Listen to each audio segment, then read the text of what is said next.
Buenas, buenas, buenas, bienvenidos una vez más a Panorama Libre, acá Agustín Carelli, ¿cómo les va a todos? Espero que anden muy bien.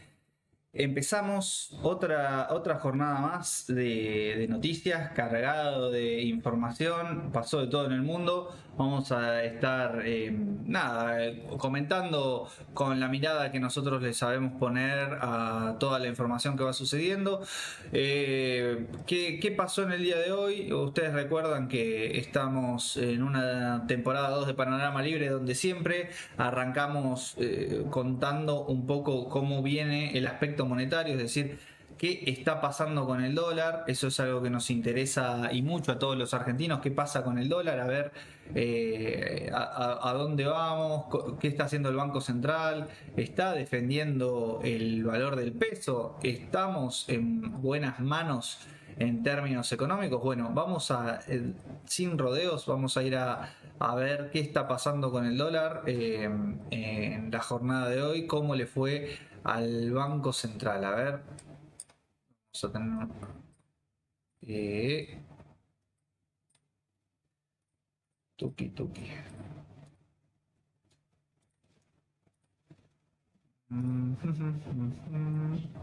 Bueno, ahí está, ahí podemos ver. A ver si se ve mejor. Ahí se ve mejor. Ahí está. Bueno, el Banco Central, sin dar vueltas, compró 50 millones de dólares. Las reservas totales cayeron por debajo de los 45 mil millones de dólares. Esto puede haber sido por pago de deuda, o lo otro es que haya habido un movimiento en los encajes. La tasa Tamar está en el 31% y la Badlar en 28,50. Se mantiene medianamente estable. Lo que es para remarcar, lo que es interesante es que el dólar volvió a bajar. Es decir, que imagínense dónde estaría el dólar si el Banco Central no interviniese comprando divisa. Entiendan ustedes que la presión que hay para que caiga el dólar es fenomenal, porque el Banco Central tiene la obligación todo el tiempo de comprar para que no caiga. Entonces, ¿a dónde iría el dólar, no? Si, si el Banco Central no compraría. Me gustaría, antes de pasar a los datos macro, escuchar un poco lo que cubrió hoy TN sobre el aspecto monetario, esto que estamos hablando, para comentarlo, a ver qué dijeron en TN. Vamos a poner al principio. A ver, ahí está. Ahí está. Claro, sí, claro, Caro, estamos hablando de que el Banco Central hoy adquirió 50 millones de dólares y lleva comprados durante marzo 636 millones de dólares según el corredor de cambios Gustavo Quintana. ¿Cuál es el gran problema con todo esto, Caro, y qué está mirando el fondo y algunos analistas? Bueno, que el Banco Central está comprando reservas, es cierto, hay relativa pax cambiaria, como dicen en economía, porque el dólar 1415, 1420, ahora 1415, cayó 5 pesos. Pero el gran tema es, vos estás comprando, pero se está dificultando acumular. O sea, así como como compras reservas, tenés que pagar deuda taca taca. Perdón que sea tan gráfica con el término, pero básicamente tenés que hacerte cargo de compromisos de deuda porque Argentina tiene un historial o un prontuario, mejor dicho, de no hacerse cargo de sus deudas y por eso le cuesta tanto rolear o renovar la deuda y por eso entonces tiene que pagarla cash, por decirlo de alguna manera. Así que esa es la dificultad que hoy tiene el Banco Central, si querés, Caro, para acumular y no solo comprar las reservas. Muy bien, bueno, el dilema es, según la periodista, acumular reservas, ¿no? Dicho por Quintana, un conocido trader de la City porteña. Entonces, qué mejor que pasar a los gráficos para ver si esto está sucediendo o cómo venimos. Bueno, ahí está. Ahí está cómo venimos. Eh, hubo una gran caída de reservas donde en esta parte, no sé si ahí se ve bien, a ver. Sí, ahí se ve, perfecto. Ahí está el mouse. Ustedes lo pueden ver con el mouse. Cuando viene Estados Unidos a salvar a la Argentina en plena presión kirchnerista, ¿qué fue lo que pasó? Lo que se conoce como el riesgo Cuca. Ahí empezó a haber una caída de reservas.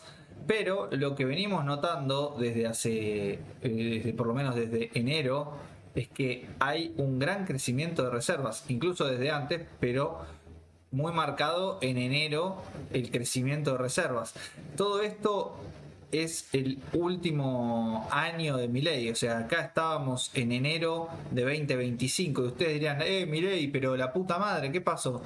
¿Qué pasó? Bueno, pasó primero que hubo una salida del cepo, que fue más o menos en mayo, y después de la salida del cepo, no, fue en mayo o en marzo, no recuerdo bien, pero fue por acá. Pero después de la salida del cepo, tuviste un bombardeo imposible de sostener. Fue la verdad, esto es en términos netos la cantidad de reservas que hay, ¿no?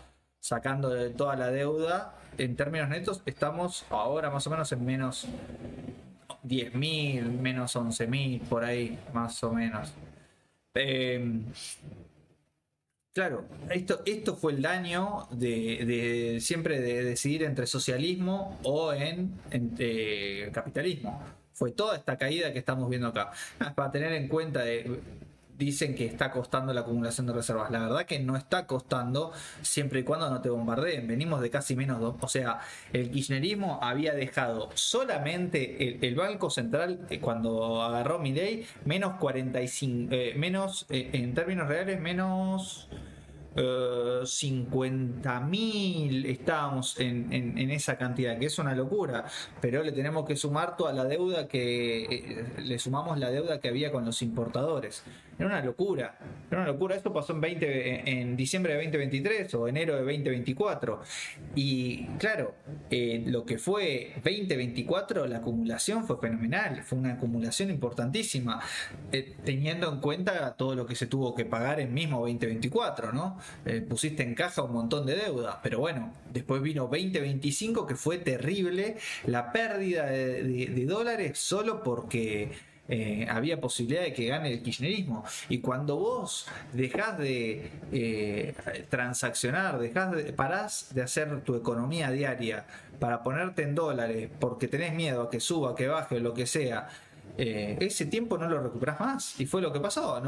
Nadie recuperó y muchos perdieron plata especulando con un dólar a 2.000, a 3.000. Bueno, no pasó, y la cuestión es que generó esta pérdida de reservas que estamos viendo ahí en 2025. Ahora, importante noticia de hoy, el gobierno alcanzó nuevamente el superávit, y lo alcanzó en las dos líneas. Alcanzó el superávit primario y el superávit financiero, que es el superávit real, el que cuenta los intereses de deuda. Miren ustedes, el superávit financiero en la línea financiera no es muy holgado, son 144 millones de pesos, o sea, no es que estamos tirando manteca al techo. Vamos a leer un poco. En febrero el sector público nacional registró un superávit primario de 1.410 millones de pesos y un superávit financiero de 144 millones de pesos, lo que habíamos dicho. Los primeros 2 meses del año acumuló un superávit primario aproximadamente del 0,4% del PBI y un superávit financiero del 0,1% del PBI. Esto es muy importante igual, no es poca cosa, y la verdad que con la agenda de deuda que hay, que el gobierno siga teniendo superávit, que siga pudiendo cancelar deuda tomada encima por otros, porque es una locura, que no es deuda propia, es increíble. Es bueno contar que el gasto total se redujo casi un 9%, 8,8% en términos reales, si lo contamos de forma interanual. Es un datito más a tener en cuenta. Y ahora vamos con la economía real. Esto me parece muy, muy bueno para para mostrar. Pácate. Miren esto. Están volando las exportaciones en Argentina. Estamos a niveles de... Superamos ya los niveles de 2022, que fue, claro, cuando se liberó la economía encepada. Estamos en esos niveles. 2026 va a ser otro año récord después de lo que fue 2025, tanto en el efecto precio, suba de los precios internacionales de las commodities, como también la cantidad y el volumen exportado. Cuando me refiero a commodities, las commodities se suele nombrar a los productos primarios que son de exportación. Están tanto alimentos, como puede ser en este caso los granos, soja, trigo, maíz, cebada, y también dentro de las commodities están lo que son energías, puede ser gas, petróleo, etcétera. Entonces, a este ritmo es muy probable que lleguemos a los 100.000 millones de dólares en exportaciones en algún momento de los próximos 2 años. Muy interesante lo que hace Econométrica en base a Bloomberg. Es un dato muy bueno, porque que aumentemos la cantidad de exportaciones lo que implica es que va a haber más trabajo básicamente para todos los argentinos que estamos viviendo en el país. Voy a seguirles. Me mareé. Acá está. Hoy habló Milei. Me parece muy importante. Estuvo en Córdoba, en la bolsa de Córdoba, la bolsa de valores de Córdoba. Creo que, si no me equivoco, cumplía años la bolsa de valores de Córdoba. Y el presidente fue allá y dio un discurso más que interesante. Vamos a ir repasándolo de a partes, probablemente partes desordenadas, pero vamos a ir repasándolo de a partes para ir analizando qué dijo sobre la economía argentina y lo que se espera para este año, ¿no? En términos inflacionarios, en términos productivos, etcétera, etcétera, etcétera. Vamos a escuchar a Milei. Bueno, yo voy a decir orgullosamente que somos el primer gobierno en la historia que sacó 20 impuestos y bajó la presión fiscal en términos del PBI 2,5 puntos.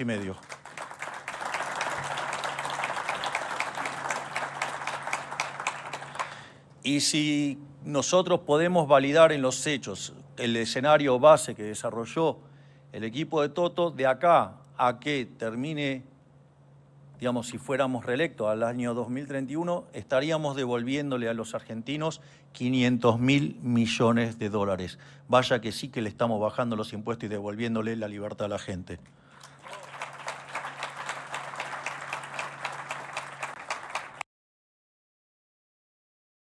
Bueno, ahí lo escuchamos a Milei con la parte tributaria de la Argentina. La recaudación está cayendo, en parte por baja de la tributación y en parte, en algunos casos, por directamente anulación del tributo. Uno que es emblemático es la quita del impuesto país, que terminó en principio de 2025, y otro muy importante es otro que pasó hace 10 minutos, es la quita de el impuesto a los autos de lujo.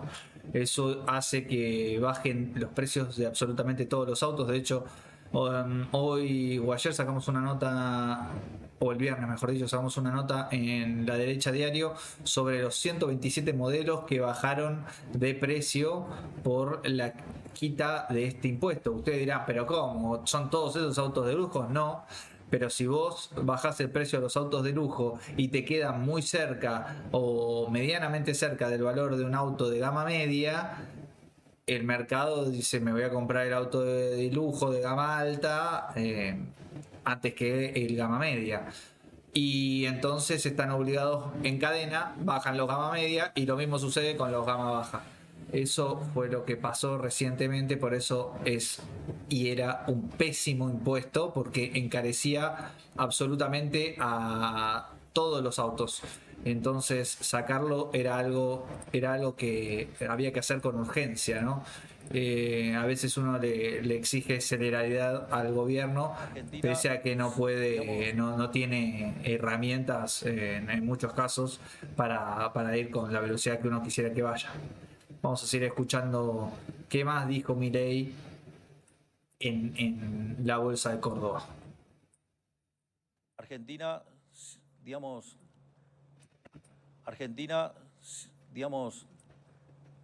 tuvo solamente superávit en 10 casos, pero siempre era en condiciones donde estábamos en default, por lo tanto no pagábamos los intereses. Entonces nosotros cuando llegamos había un déficit en el Tesoro de 5 puntos del PBI, en el Banco Central de 10, y nosotros dijimos que íbamos a ir a déficit cero. Nadie ni siquiera debatía la cuestión monetaria, que imagino que no la discutían porque no tienen la menor idea, pero les parecía imposible que pudiéramos lograr el equilibrio fiscal a lo largo de los primeros 4 años de gestión. Y yo sostenía que lo íbamos a hacer en el primer año. No solo que lo hicimos en el primer año, sino que lo hicimos en el primer mes. A partir de ahí empezaron a decir que estaban dibujados, que esto, que el otro, que no lo podíamos sostener. Ya llevamos más de 2 años de gestión y el superávit fiscal sigue en pie y así va a ser hasta que yo esté en el sillón de Rivadavia.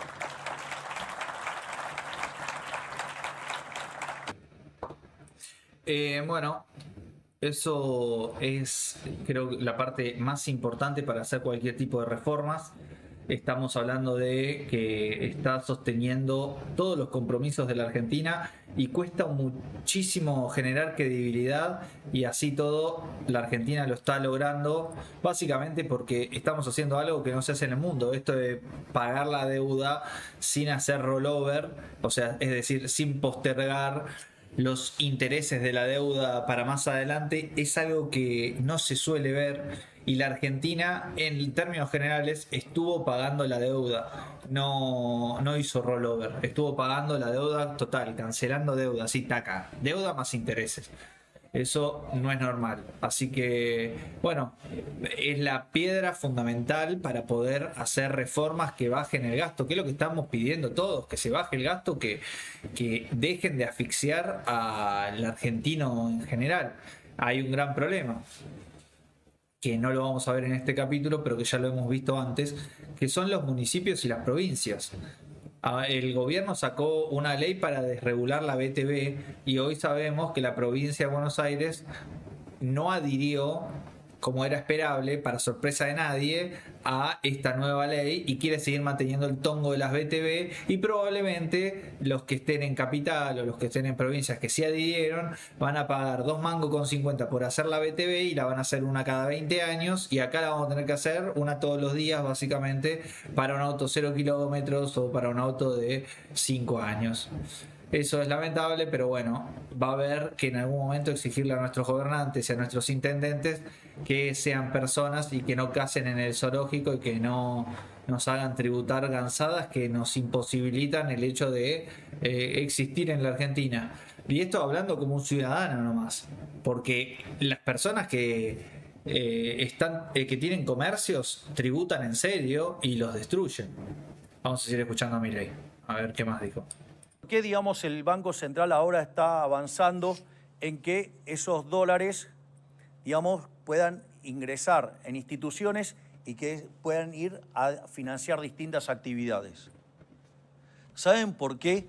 Porque el argentino ahorra en dólares, por lo tanto necesita vehículos de inversión que puedan pagarlo, o sea, tienen que ser en dólares. Entonces, por eso hay como una suerte de split de la banca y de las instituciones, tal que ustedes puedan esos dólares volcarlos al sistema productivo. Es decir, ustedes no se pueden enojar con la realidad, tienen que actuar acorde a las restricciones que pone la realidad.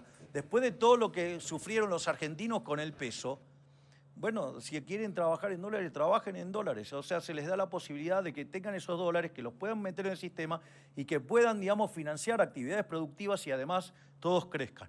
Es decir, en el fondo, lo que estamos haciendo es profundizar y que exista fuertemente el mercado de capitales. Y eso, digamos, hay potencialidad y enorme.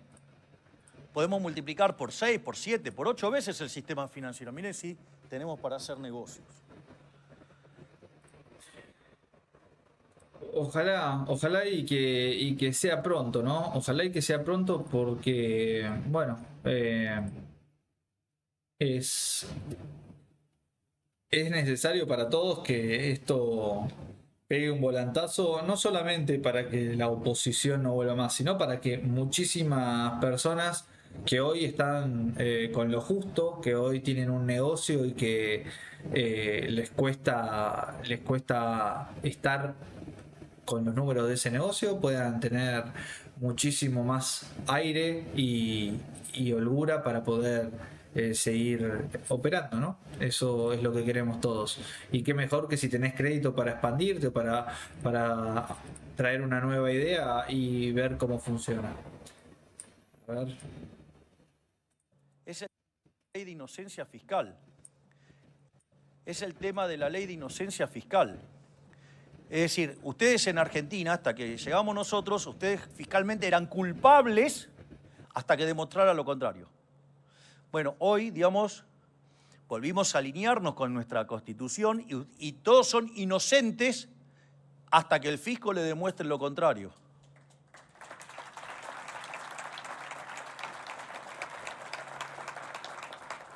Eso significa que si ustedes tienen dólares en el colchón, lo pueden sacar y usarlo como se les dé la gana, porque ustedes en realidad se protegieron, ¿sí?, de 90 años de estafa del Banco Central.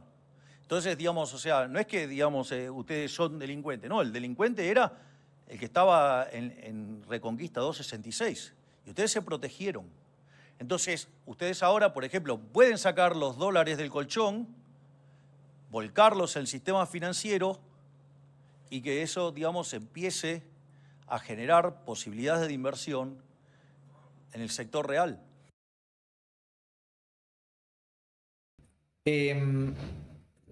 Ahí creo yo que, bueno, muy importante lo que se viene, lo que se va a venir en Arca, parece ser, esto todavía no está confirmado, pero me gusta adentrarme un poco en el tema, lo anticipamos acá también.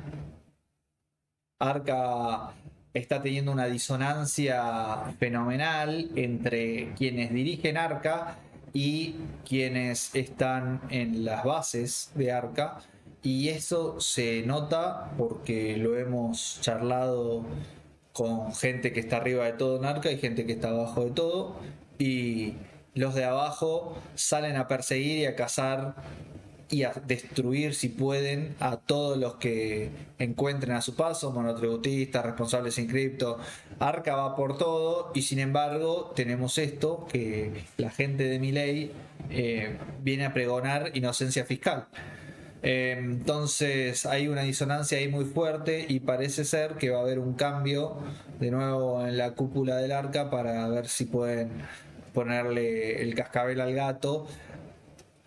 Parece ser difícil de todas formas. Déjenme admitirle que no es una jugada sencilla, porque son personas que cobran muchísimo dinero y que para sacarlas hay que tener muchísimo poder adquisitivo para poder darles una indemnización y que se vayan, porque es muy difícil que si son rebeldes, no hacen caso a las nuevas normativas, es muy difícil poder echarlos, ¿no?, por este contexto de lo que cobran en ese organismo.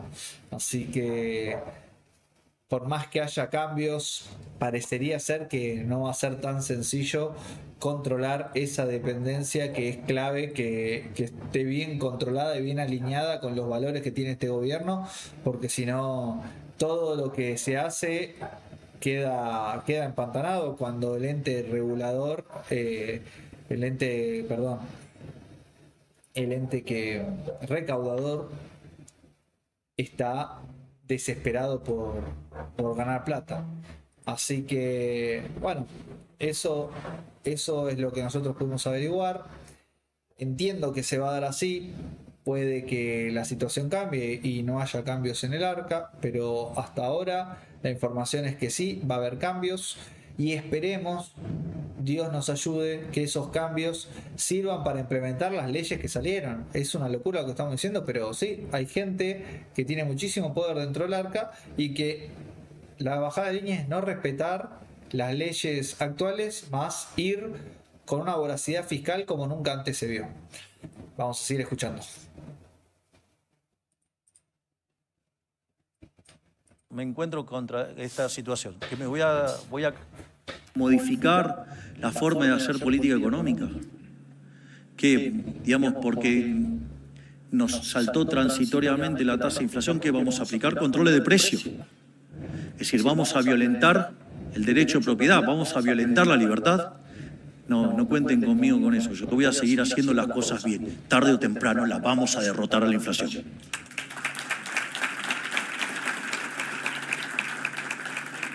De hecho, desafío que alguien busque en la historia argentina que haya entrado en un año electoral apretando la política monetaria, recrudeciendo el equilibrio fiscal y levantando el cepo. No lo van a encontrar. Es decir, eso es ser estoico, porque me hubiera resultado mucho más fácil mantener el cepo cambiario. O sea, me hubiera sido mucho más fácil todo el tránsito del 2025 si me cagaba literalmente la libertad de ustedes. Sin embargo, dijimos, eso es injusto, eso es inmoral, y abrimos el cepo. Bueno, acá hay un gran punto para Milei. Es muy cierto que lo más difícil fue, sin dudas, salir del cepo. Fue una situación muy difícil y Milei salió del cepo en un momento difícil encima, porque se te venían las elecciones y lo hizo, no le convenía. Él hubiese transitado una economía muchísimo más fácil con un cepo cambiario donde son pocos los jugadores que te pueden correr contra el peso argentino. Y sin embargo él salió, y ¿qué hicieron? Lo fueron a correr contra el peso argentino. ¿Quiénes lo corrieron?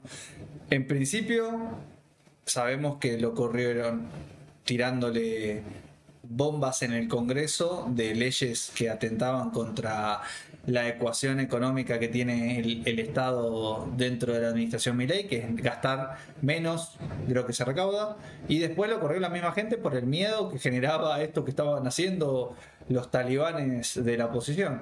Entonces fue realmente una actitud que no le convenía al gobierno, pero que sí le convenía a la gente, básicamente. Bueno, vamos con un análisis hecho por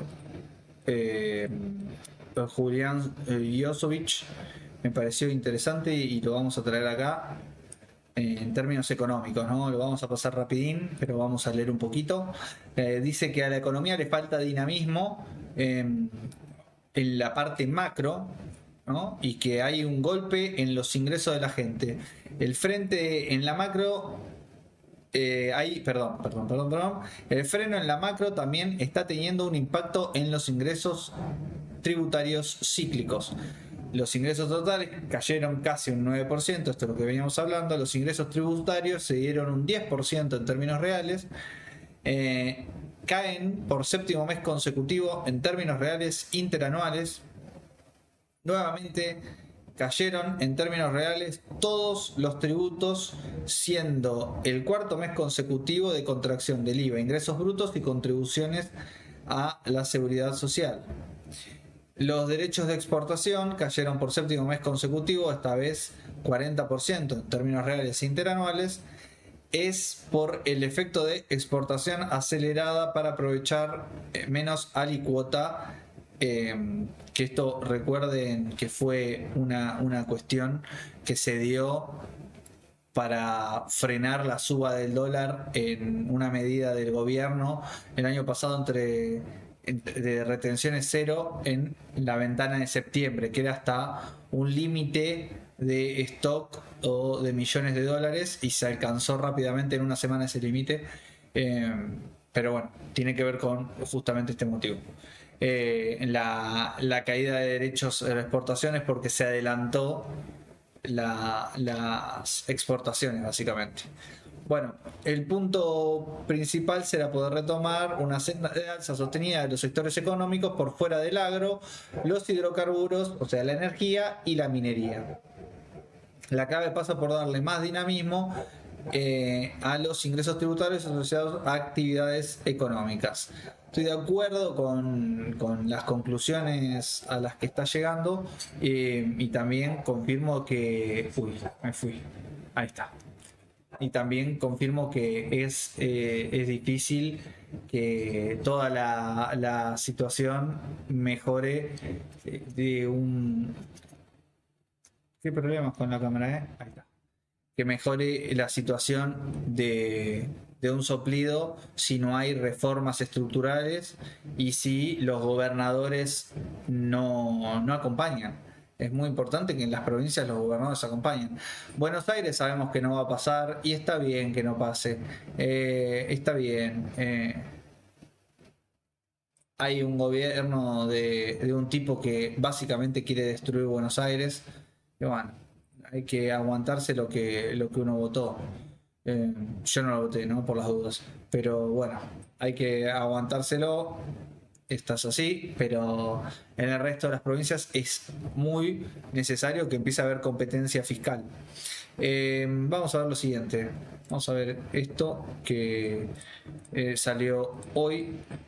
Dice así: gracias a Milei, el 82% de los argentinos cree que sus hijos no se van a ir del país. Qué importante, ¿no?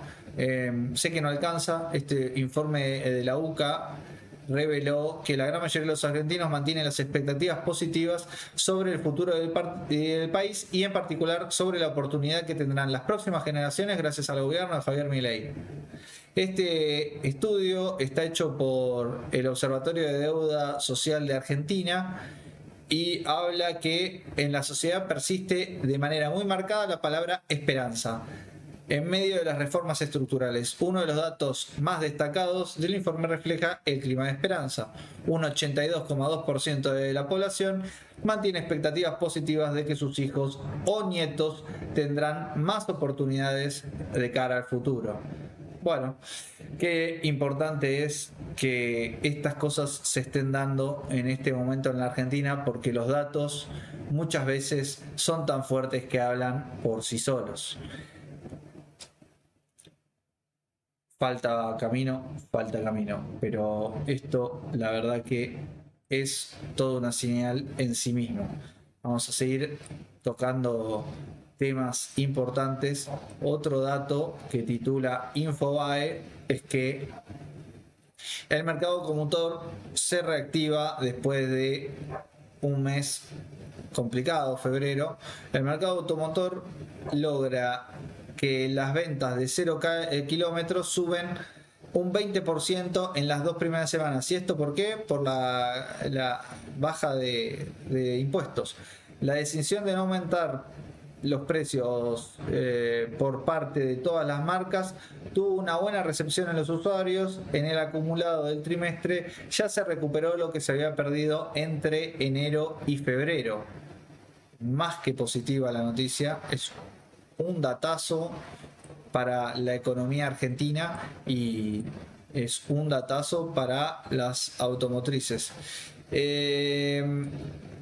Hay otro dato económico. Estamos haciendo así una revisión fugaz de datos económicos. Hay otro datito, ahí lo estamos viendo. Esto que ven a continuación es la deuda pública. Miren cómo esto es la evolución del gasto primario, perdón. Miren cómo bajó el gasto real, es la línea de oscura, azul oscura, y lo otro son el gasto en porcentaje del PBI. Es impresionante. Esto hecho en base a los datos de la consultora SBC Research, Ministerio de Economía e INDEC. Vamos a leer un poco. Sigue la motosierra. El gasto primario cayó 8,8%, lo que dijimos, las jubilaciones subieron 1,7% interanual en términos reales, encadenado encadenando el mes número 16 de manera consecutiva de suba interanual. Esto para todos los jubilados que los miércoles van a marchar y qué sé yo, qué sé cuánto, bueno, para tener en cuenta, ¿no? Cómo viene subiendo en términos reales las jubilaciones. Esto es algo que no sucedía desde 2017-2018. Los subsidios económicos se dieron 2% en términos reales interanuales.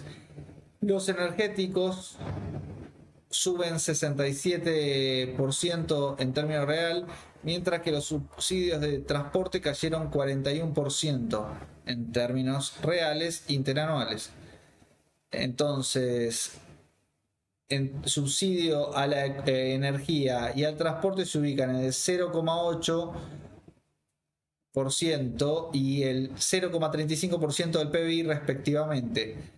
Los salarios, esto es lo que veníamos hablando, cayeron en términos reales interanuales casi un 8% y llevan 13 meses consecutivos cayendo. ¿Qué pasa? Esto tiene que ver con mantener o aumentar el nivel de inflación.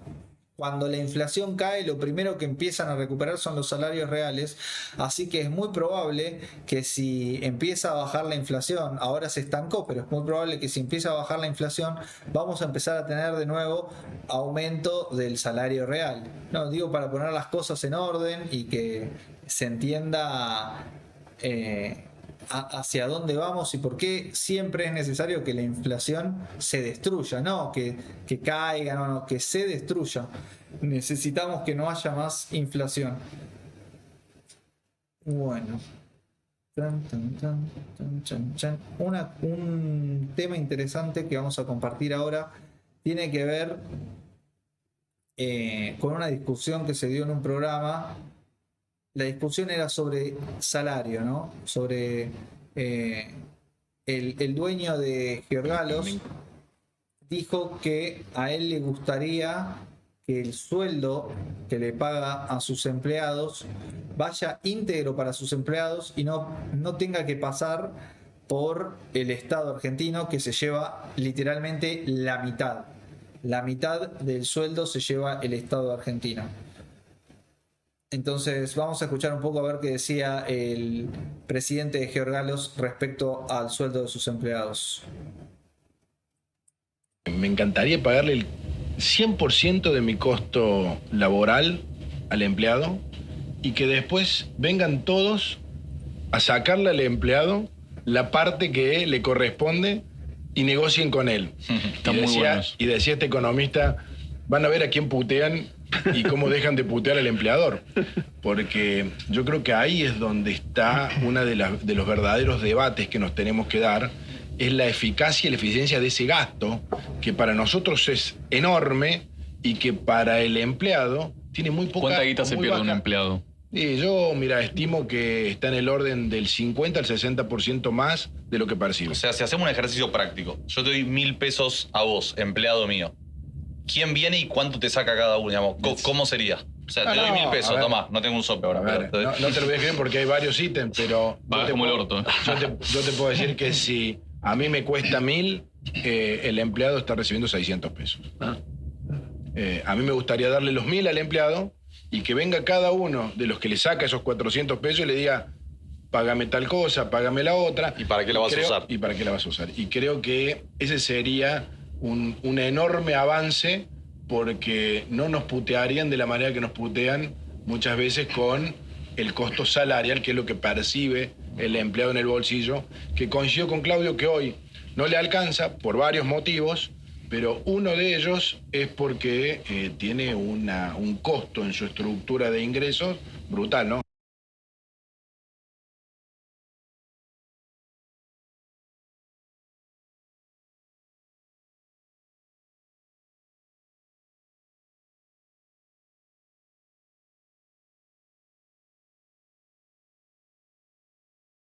Perdón. En esos términos apareció Sturzenegger y salió a responder sobre el video del titular de Georgalos, y estábamos viendo ahí qué es lo que respondió Federico Sturzenegger, que fue básicamente decir que el lío se va a armar porque este muchacho no sabe que ahora con la nueva ley de modernización laboral resulta pertinente esto que dice el presidente de Georgalos, aclarar que en el artículo 39 modificamos el inciso J del artículo 140 de la ley de contratación, lo que sea, incluyendo en el recibo de sueldo todos los pagos que explican la diferencia entre lo que pone el empleador y lo que recibe el empleado. Ahora vamos a ver realmente quién se queda con nuestros salarios. Saber es poder, dice el ministro de Regulación Sturzenegger. Así que esto va a estar muy bueno, va a ser muy interesante y hablando de todo un poco, lo que vamos a ver ahora, cambiando completamente de tema, justo lo vi ahí, lo ponché para saber que se venía mientras traía un cierre de lo de Sturzenegger y me quiero morir. Tengo la mala noticia, queridos porteños, de decirles que Larreta, o sea, miren qué malo que es Black Macri, que Larreta anunció que va a volver a presentarse para ser jefe de gobierno porteño. Hay que completar el proyecto de urbanización de los barrios populares. Próxima etapa, los dos más grandes que quedan, la 1114 y la 2124. Hay que completar. ¿Qué está diciendo? O sea, escuchen al chabón este. Es terrible. O sea, este tipo tranquilamente puede ser kirchnerista. Tranquilamente. Lo que está diciendo es que hay que completar la urbanización. ¿Qué es completar la urbanización, macho? ¿Qué es completar la urbanización? Es darle, legalizar que la gente que usurpó terrenos en las villas tenga mejores condiciones. Estamos todos locos. ¿Y de dónde sale la plata para hacer eso? Sencillo, de los otros ciudadanos de la ciudad de Buenos Aires que pagan sus impuestos, que pagan sus servicios, porque en la villa, recordemos, que no se pagan los servicios, están todos colgados. O sea, es una locura lo que hizo este tipo. Este tipo le dio título de propiedad a personas que habían usurpado terrenos en las villas de la ciudad de Buenos Aires, y ahora dice que los millones que gastó en urbanizar no alcanzaron y necesita más, y va por más, quiere más millones para seguir regalándole la plata a personas que usurparon tierras, básicamente. Eso es lo que está diciendo Larreta como pie de campaña para volver al poder en el año que viene, 2027. Ya arrancó Larreta con la reelección. Pero bueno, con la reelección no, sería con volver, digamos. Qué duro, ¿eh? Qué duro que este tipo vuelva, porque va a encarecer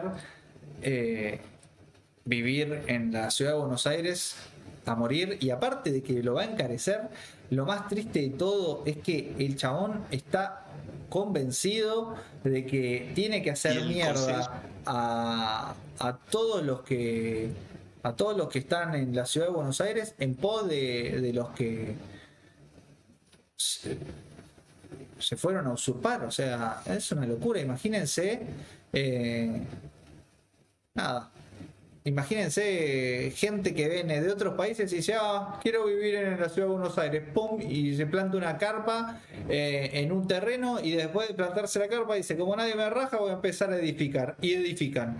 Y después viene Larreta y le dice, no, pero está muy pegados a la casa de enfrente, y si se inunda, te inundás vos, esperá, voy a ponerte cañería, voy a ponerte cloaca, agua corriente, voy a ponerte pavimento para que puedas caminar bien. Una locura. ¿Y quién lo paga todo eso? Y voy a sacar un préstamo, y después de ese préstamo lo van a pagar todos los demás que viven en otros barrios. Nada, qué desastre, qué desastre, qué desastre. Vamos a escuchar en otro orden de cosas, estamos haciendo un salpiqué de temas, pero vamos a ir rapidito, porque habló el embajador de Milei de Argentina en los Estados Unidos sobre lo que fue la Argentina Week, para que se entienda qué es lo que pasó ahí. Básicamente lo que dice el señor es que no es que Argentina fue a pasar la gorra a ver quién ponía guita en la Argentina, sino que de iniciativa privada los empresarios salieron a gritar ellos mismos que querían poner guita y admitirlo en ese contexto y anunciar quiénes sí iban a poner guita y quiénes están pensando en poner guita, ¿no? Nosotros lo dividimos en dos partes. Y además, así todo, muchos son argentinos, le retruca Feynman. La mayoría son empresas argentinas y este señor, se lo voy a adelantar acá, lo que les dice el embajador es que la mayoría del auditorio eran personas de Estados Unidos y de Australia o de Canadá e Inglaterra también, y que por eso no se hizo acá en la Argentina, se hizo allá porque estaban los chairman o los CEO más importantes de las empresas más importantes del mundo. Vamos a escuchar. Y el consenso es que nunca hubo un roadshow de Argentina de estas características, ¿no? Y eso me alegra mucho porque es la conversación que tiene impacto en la prosperidad futura de los argentinos, que creo que es en lo que nos tenemos que enfocar. Hemos tenido 410 inversores de altísimo nivel participando, 210 empresas participando, 69 CEOs, speakers, 128 CEOs participando, 42 fundadores de empresas, 26 chairman, etcétera, etcétera, etcétera, etcétera. Una cantidad muy grande de inversiones ya anunciadas. El objetivo de la Argentina Week no era que se anuncien inversiones, porque obviamente inversiones relevantes no es que la gente las decide en 24 horas durante la Argentina Week. Claro. Pero sin embargo, la plataforma se presentó como suficientemente atractiva para que varias compañías de primer nivel mundial decidan, bueno, acá es donde las queremos anunciar. Y anunciaron inversiones por más de 17.000 millones de dólares. Increíble. Y por supuesto el objetivo, que bueno, lo veremos en los próximos meses y años, porque muchas de estas inversiones llevan literalmente años, fue poner en esta plataforma a conversar sector privado y sector público, 95% sector privado, 5% sector público, poner a conversar inversores entre sí para empezar a pensar cómo implementar estas inversiones. Y bueno, es imposible pronosticar cuánto de esto se va a materializar en los próximos meses y años, pero el nivel de entusiasmo, Eduardo, no sabe, era conmovedor. Me dio mucha lástima que no hayas podido estar. Bueno, lo que les acabamos de comentar, ¿no? Qué importante es, qué importante, ¿no? Lo que está pasando. La verdad me quedo mucho con esto que acabamos de escuchar. Ojalá entremos en dimensión de qué es lo que se dio en Estados Unidos en estos últimos 7 días y bueno, y veamos qué efectos trae, y realmente espero que cambie ya, porque si los cambios tardan y se van haciendo de forma de gotero, puede atentar contra lo que es la paciencia de la gente, principalmente de la gente que no estaba contenta con el gobierno anterior y que votó a este gobierno con bronca por lo sucedido en el gobierno anterior, esperando soluciones. Yo sé que la inflación es y será el peor impuesto que se le puede cobrar a los más pobres, y que ya de por sí eso trajo un alivio en los sectores más vulnerables. Pero ojo que con eso no alcanza. Necesitamos esas reformas que este año estamos la mayoría esperando ansiosamente a que se den, principalmente aumentar lo que fue la reforma laboral y profundizar en una reforma impositiva. Y también recuerden a todos los que están del otro lado o a todos los que nos siguen por las redes que Milei es un presidente republicano, está dentro de la Argentina, que es una república y que no tiene poder de monarca, por lo tanto muchas cosas que está haciendo tienen un límite y ese límite se lo ponen las provincias y los municipios. Lastimosamente, esto lo digo con la mayor lástima que puede haber, porque bueno, quisiera que los cambios se den ayer y hay una gran imposibilidad. Bueno, vamos con una noticia de último momento, algo que tiene que ver con el plano internacional. Se dinamita el régimen cubano después de 67 años, estamos en 2025, 67 años aproximadamente, arrancó en el 59, se destruye el régimen cubano. Hay una histórica reforma de apertura económica al estilo de la perestroika. Esto es muy bueno porque habla del colapso de la Unión Soviética, básicamente, ante la inminente intervención de Estados Unidos bajo la dirección de Donald Trump. Vamos a escuchar qué decía Donald Trump al respecto. Esto habló el presidente Trump hoy. Acaba de ocurrir. Trump anuncia que Estados Unidos va a tomar Cuba. Es muy fuerte la información porque realmente... Creo que... No, vamos a escucharlo hablar a Trump. No queremos gente que nos traduzca. Ahí está. Vamos a escuchar a Trump. I do believe I'll be having the honor of taking Cuba. That'd be good. That's a big honor. Taking Cuba. Taking Cuba in some form, yeah. Taking Cuba. I mean, whether I free it, take it, I think I could do anything I want with it. Bueno, ahí estaba. I do believe I'll be the honor of...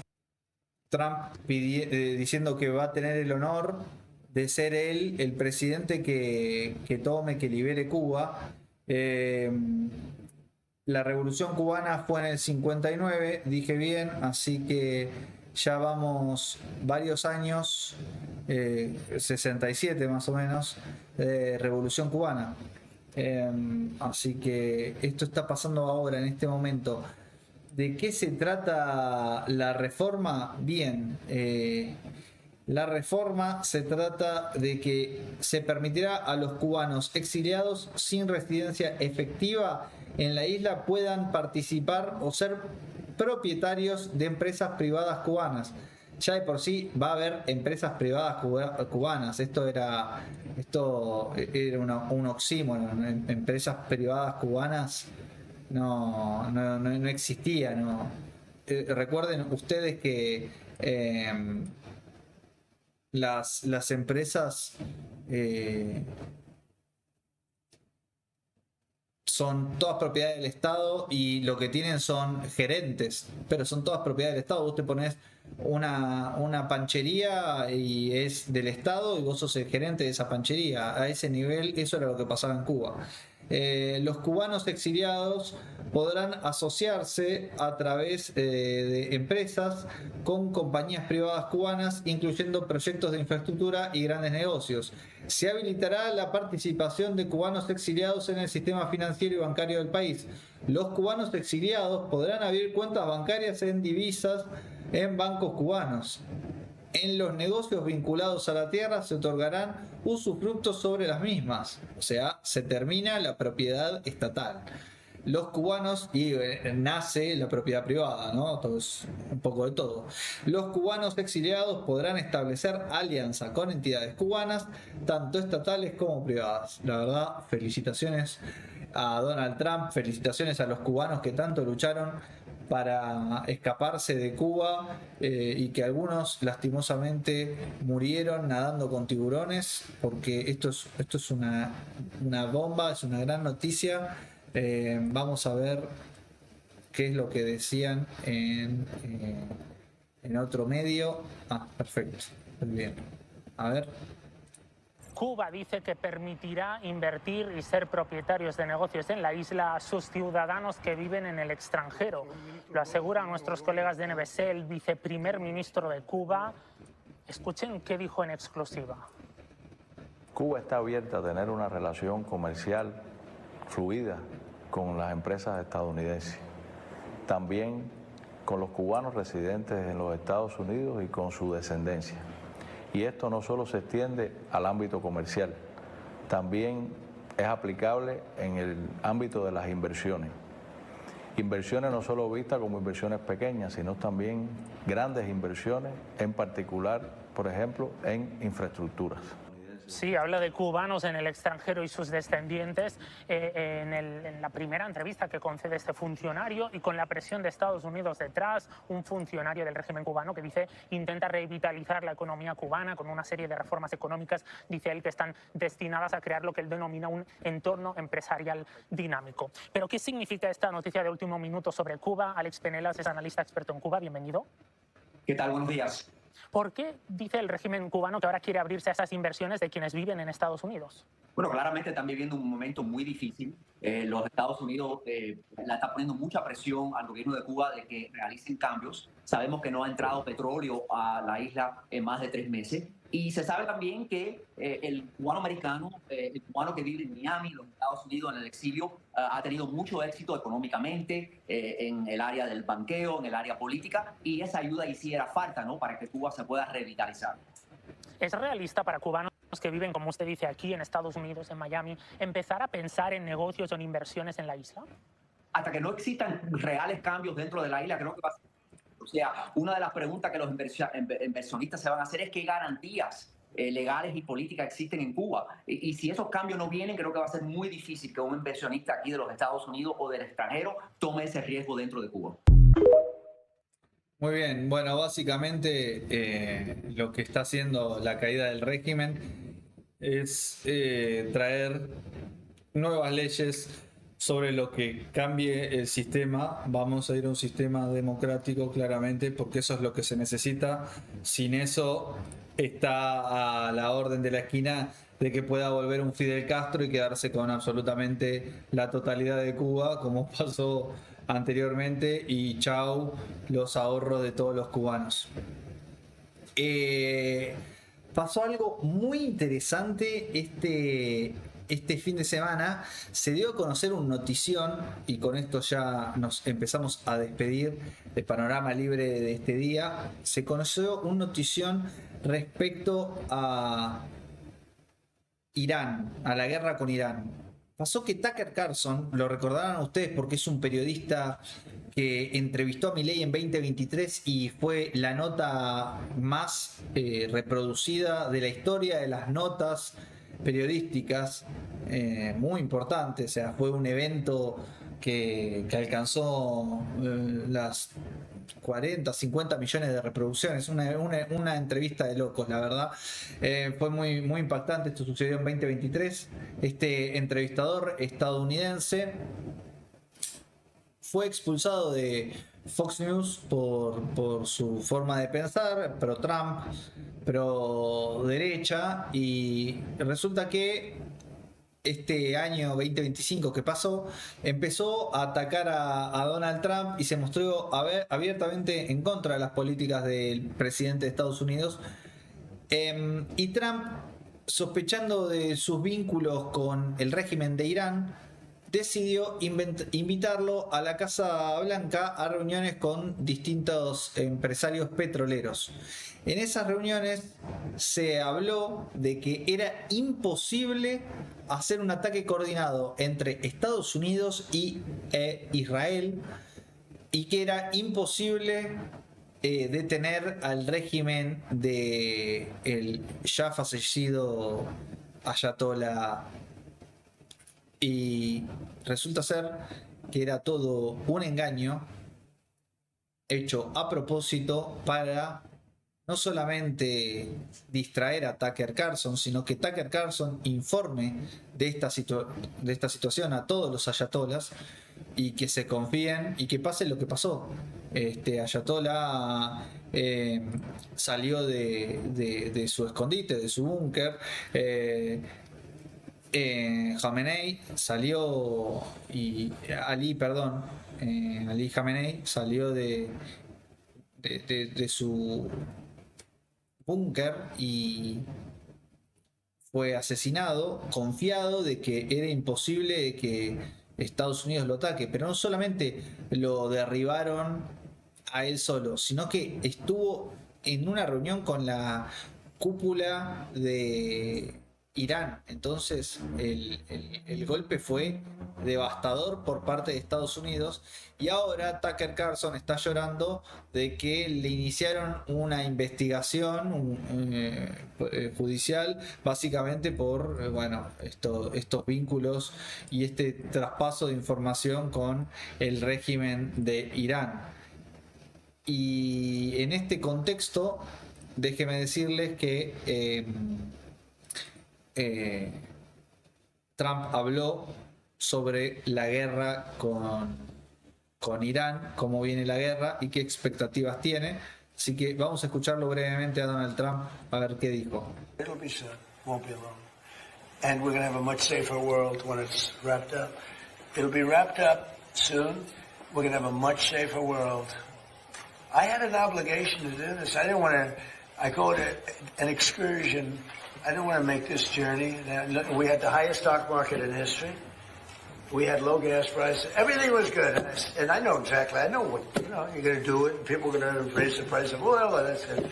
But I know that. But that's a very small thing compared to allowing them to have, you want to see a stock market go down? Start letting them hit you with nukes, okay? I think, I said it this morning, I think it's a very small price to pay. And frankly, I thought it was going to go down much more, if you want to know the truth. I assumed that it was going to go down much more, only because people don't understand to a large, it's a big chess game at a very high level. It's a very high level chess, the highest. And I'm dealing with very smart players. These are smart people. They don't get there. When you deal with some of these people, you're dealing with high level intellect, very high IQ people. These are not Jasmine Crockett and her group. These are smart people. These are really smart people, and violent people, and vicious people, and some very nice people. And some are very nice but violent. They turn violent. But you know what? If I didn't do what I did, we would have been hit. Number one, very important, was the termination of Obama's horrible deal. And number two, this beautiful plane hitting them 8 months ago, whatever it was, and taking out their nuclear capacity. That totally threw them for a loop. If they had that bomb at either time, 5 years ago or 7 months ago, if they had that bomb would have been used almost immediately. ¿De qué bomba están hablando? De una bomba nuclear. Básicamente, eso es lo que está hablando Trump, de que fue su gran acierto de haberles inutilizado todo su armamento nuclear que estaba próximo a terminar de desarrollarse. Eso dice Trump, que los dejó de cabeza y que de ahí en más ya no saben más qué hacer y que están colapsando. La teoría de Trump se apoya básicamente en lo que vemos a continuación. Miren, la evolución escalonada que ven, la desevolución, digamos, es la cantidad de misiles que tiene en este momento, el volumen de misiles diarios que tira Irán desde que comenzó el conflicto. Vamos, básicamente 10 días de conflicto, 16 días de conflicto. El primer y segundo día, Irán lanzó entre 340 y 360 misiles. Y de ahí en más fue decreciendo la cantidad de misiles que tienen los ayatolá. Y hace 2 días, se registró el número más bajo de misiles lanzados, que fueron 10. Así que estamos viendo probablemente el colapso también de Irán. Pero déjenme decirles que el colapso no viene solo. En el día de hoy salió una noticia que era obvio que iba a suceder. somos enemigos de Irán, y cualquiera que no sea musulmán lo es, pero déjenme decirles que ya Irán se refirió a nosotros, y como lo hizo de la siguiente manera. Irán acusó a el presidente Javier Milei de cruzar una línea roja. El gobierno de Irán acusó al presidente Javier Milei de haber cruzado una línea roja imperdonable tras declarar a la República Islámica como enemigo de la Argentina. A través de una editorial en el diario Tehran Times, sostuvo que el mandatario participa de un proyecto de iranofobia desde el eje Estados Unidos sionista, y advirtió que Irán no puede permanecer indiferente ante las posiciones hostiles del actual gobierno argentino. La frase de Milei fue: vamos a ganar, no me cae bien Irán, nos metieron 2 bombas, una en la AMIA, otra en la embajada de Israel, por lo tanto, digamos, son nuestros enemigos, pero además tengo una alianza estratégica con Estados Unidos e Israel. Suscribo claramente la frase del presidente Milei, básicamente porque estos tipos, con una posición mucho más tenue que la de Milei, nos metieron 2 atentados monumentales y catastróficos para la Argentina. Así que ahora lo que se venía era el juicio en ausencia por haber asesinado a Nisman y por los atentados estos contra los responsables, y lo iba a declarar la justicia argentina que Irán era enemiga de la Argentina y que se buscaba a los responsables. Entonces, la verdad que lo que dijo Milei va en línea con lo que la justicia argentina iba a decir en breve, en mediados de 2026, cuando se termine el juicio por el memorándum con Irán y por la causa AMIA, y etcétera. Bueno, el texto de estos desgraciados, la verdad que no resiste mucho la pena leer el comunicado del Tehran Times, pero vamos a escuchar a ver qué decía Leuco al respecto. No lo escuché, lo voy a escuchar con ustedes. Espero que no decepcione, porque a veces Leuco, como todo en la vida, puede fallar. Vamos a escuchar a ver qué decía. Voy a ponerlo un poco mejor, a ver. A ver, ahí está. Muy bien. Bueno, compartimos. A ver. El gobierno de Irán acaba de acusar a Milei de haber cruzado una línea roja por decir que era un enemigo de la Argentina, a través de una editorial, el diario oficial que la autocracia publica en inglés. Teherán, el gobierno de los ayatolás, dijo que el líder argentino, el libertario, participa de un proyecto de iranofobia con el eje estadounidense sionista. Milei Covadis tituló y acusó de convertir a la Argentina en el Israel de América Latina. Esto es de recién, es información de ultimísimo momento. Ya quiero una mirada, Alfredo, de Luis también sobre este tema. Voy a recordar cómo lo dijo Milei esto. Creo que fue en Estados Unidos, si la memoria no me falla. Sí, fue en la universidad en Estados Unidos, no recuerdo el nombre de la universidad, pero... Yeshiva.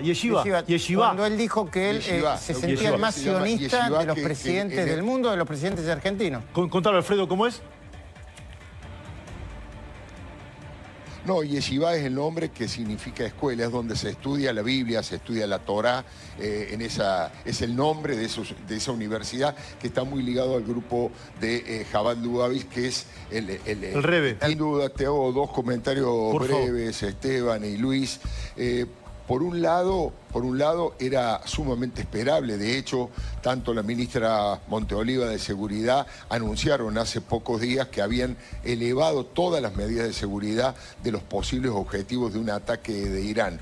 Eso por un lado. Que son enemigos, que Irán es enemigo de Argentina, no lo ha dicho solamente Milei, lo ha dicho la justicia, porque han sido los responsables intelectuales y, la justicia y los ejecutores de los 2 atentados más graves que ha sufrido la Argentina Argentina, al cual yo, ya esto es una opinión personal, le agrego un tercer atentado que es el asesinato del fiscal Alberto Nisman, ¿no? Suscribo, Alfredo, todo lo que está diciendo. Marilde Lenarda tiene un párrafo.